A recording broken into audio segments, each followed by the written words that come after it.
উফ, আজ খুব গরম পড়ছে।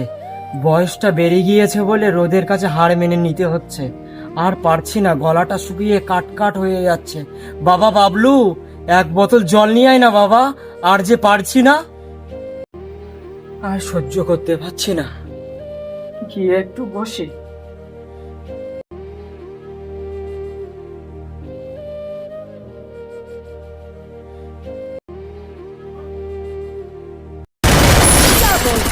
আরে বাবা, কেন এত বারবার ডিস্টার্ব করছো? দেখতে পাচ্ছ না জরুরি একটা গেম খেলছি?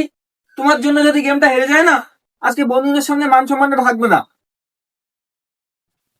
উফ।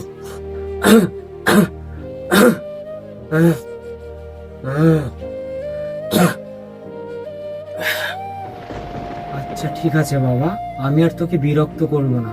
তোর মনে যেটা লাগে সেটা কর। আর পারছি না, মাথাটা যেন বনবন বনবন করে ঘুরছে। একটু বিশ্রাম নেই।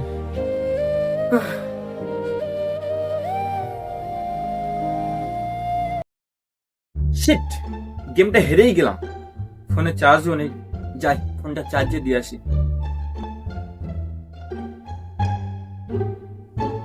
বাবা, ও বাবা, আমার চার্জারটা কোথায় বলো তো? ফোনে একদম না চার্জ নেই। বাবা, ও বাবা, ঘুমাচ্ছ? ফিস, তোমার দ্বারা কোনো কাজই হবে না। আরে বাবা, বলো না চার্জারটা কোথায়? বাবা, ও বাবা, ওঠো না। বস বাবা বস।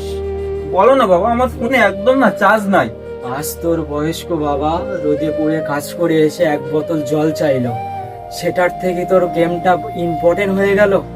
একদিন তুইও বাবা হবি, আমার জায়গায় তোরও দাঁড়াতে হবে। সেদিন যখন তোর সন্তানেরা যখন তোর সাথে খারাপ ব্যবহার করবে, সেদিন ঠিক আমার কথা মনে পড়বে তোর। তখন বুঝবি বাবা হওয়া কত কষ্টের। বাবা, আমাকে তুমি ক্ষমা করে দিও বাবা। আমি বুঝতে পারিনি আজকে এই সামান্য মোবাইলের জন্য আমার জন্মদাতা বাবাকে আমি অপমান করেছি। আমি জল এনে দেনি বাবা। আমাকে তুমি যে শাস্তি দেবে সেই শাস্তি মাথা পেতে নেবো বাবা। না রে বাবা, কাঁদিস না বাবা। এই পৃথিবীতে কোনো বাবা মায়ের কাছে কোনো সন্তান খারাপ হয় না। তুই ভুলটা বুঝতে পেরেছিস, সেটাই অনেক।